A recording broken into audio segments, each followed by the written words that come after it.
সিঙ্গারা তো আমরা সকলেই খেতে ভালোবাসি, কিন্তু আজ আমি তোমাদের সাথে যে সিঙ্গারার রেসিপি শেয়ার করব সেটা গদে ধরা ওই বড় বড় সিঙ্গারা না, এটা একটু অন্যরকম দেখতে সিঙ্গারা, কিন্তু খেতে হয় অপূর্ব।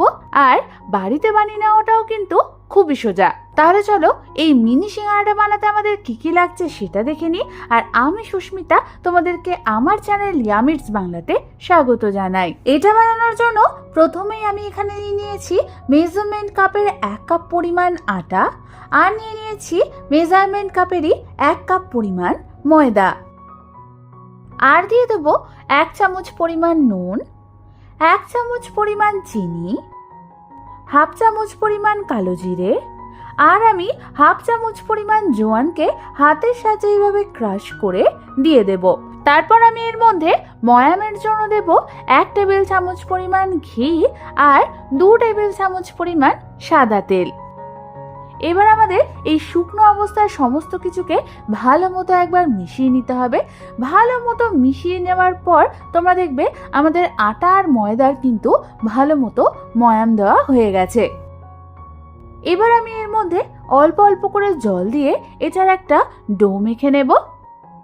তোমরা দেখো আমাদের ডোটা কিন্তু মাখা হয়ে গেছে। এই ডোটাকে কিন্তু খুব বেশি নরম আবার খুব বেশি শক্ত করে মাখবে না। এই ডোটাকে আমি রেস্ট হতে রেখে দেব প্রায় 10 থেকে 15 মিনিটের জন্য। ততক্ষণে আমি অন্যদিকে নিয়ে নিয়েছি 2খানা ছোট সাইজের সেদ্ধ করা আলু। আলুগুলোকে আমি গ্রেটারের সাহায্যে ভালো মতো গ্রেট করে নিয়েছি। তোমরা এর পরিবর্তে হাতের সাহায্যে চটকেও নিতে পারো। আমাদের দুটো আলুকে গ্রেট করা হয়ে গেছে। এবার আমি এটাকে সরিয়ে রেখে অন্যদিকে গ্যাসের লেয়ারটা কড়াই বসিয়ে দিলাম, আর তার মধ্যে দিয়ে দিলাম প্রায় 2 চামচ পরিমাণ সাদা তেল। তেলটা গরম হলে আমি এর মধ্যে ফোড়নের জন্য দেব 1 চামচ পরিমাণ 5 ফোড়ন, আর দিয়ে দেব 1 চামচ পরিমাণ গ্রেট করা আদা, আর আমি এর মধ্যে দিয়ে দেব 1 থেকে 2খানা মিহি করে কুচনো কাঁচা লঙ্কা। এবার ফোড়নটাকে হালকা হাতে একটু নাড়াচাড়া করে নিয়ে আমি এর মধ্যে গ্রেট করে রাখা সমস্ত আলুগুলোকে দিয়ে দেব, আর আমি এর মধ্যে দেব 1/2 চামচ পরিমাণ হলুদ গুঁড়ো, স্বাদ অনুযায়ী নুন, স্বাদ অনুযায়ী চিনি, আর দিয়ে দেব 1/2 চামচ পরিমাণ জিরের গুঁড়ো। এবার আমাদের মিডিয়াম ফ্লেমে আলুটার সাথে সমস্ত কিছুকে ভালো মতো নাড়াচাড়া করতে করতে মিশিয়ে নিতে হবে। প্রায় 4 থেকে 5 মিনিট ধরে ভালো মতো নাড়াচাড়া করার পর তোমরা দেখবে আমাদের আলুর কনসিস্টেন্সিটা ঠিক এরকম হয়েছে। তার মানে আমাদের সিঙ্গারার পুর কিন্তু একদম রেডি হয়ে গেছে। এবার এটাকে সরিয়ে রেখে অন্যদিকে আমি একখানা চাকি বেলনি নিয়ে তার গায়ে কিছুটা পরিমাণ করে সাদা তেল মাখিয়ে নিলাম।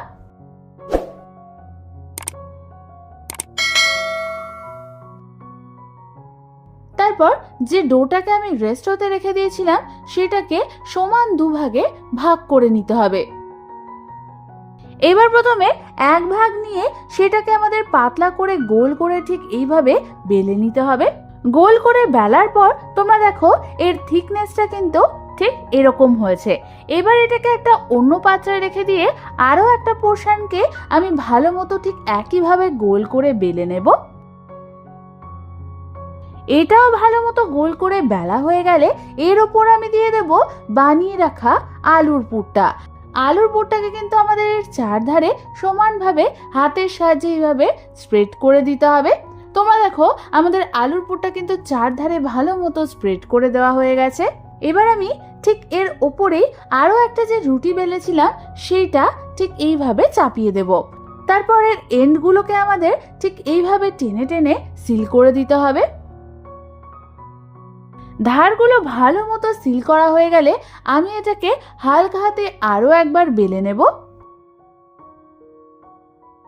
তারপর আমাদের পিৎজা কাটার কিংবা ছুরির সাহায্যে এটাকে ঠিক এইভাবে ছোট ছোট চৌকো চৌকো করে কেটে নিতে হবে।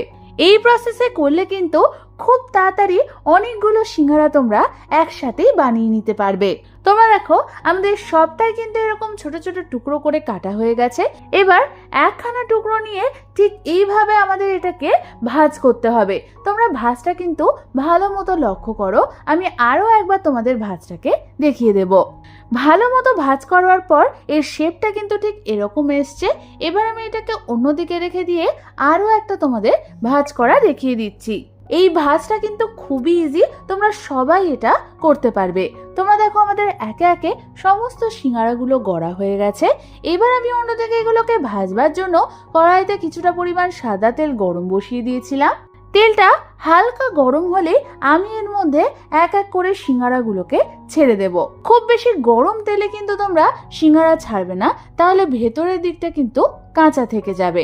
এবার আমাদের এগুলোকে মিডিয়াম ফ্লেমে ভেজে নিতে হবে যতক্ষণ না এটা গোল্ডেন ব্রাউন কালার হচ্ছে। তোমরা দেখো আমাদের সিঙ্গারাগুলো কিন্তু গোল্ডেন ব্রাউন কালার হয়ে গেছে। এবার আমি এগুলোকে তেল থেকে তুলে একটা অন্য পাত্রে নামিয়ে নেব। তারপর ঠিক একই পদ্ধতিতে বাকি সিঙ্গারাগুলোকেও ভেজে নেব। সিঙ্গারা কিন্তু তোমরা যত মিডিয়াম টু লো ফ্লেমে ধীরে ধীরে কম আঁচে ভাজবে, তত কিন্তু তোমাদের সিঙ্গারাটা ক্রিস্পি হবে। তোমরা দেখো আমাদের সমস্ত সিঙ্গারাগুলোই কিন্তু ভাজা হয়ে গেছে। সবগুলোকে আমি একটা অন্য পাত্রে নামিয়ে নিলাম। ব্যাস, রেডি হয়ে গেল আমাদের দারুণ স্বাদের মুখরোচক এই স্ন্যাক্সের রেসিপিটা।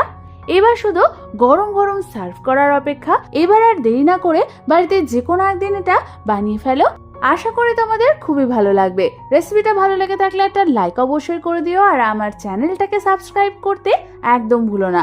আজ তাহলে পর্যন্তই, আমি আবার চলে আসবো তোমাদের কাছে নতুন কোনো রেসিপি নিয়ে।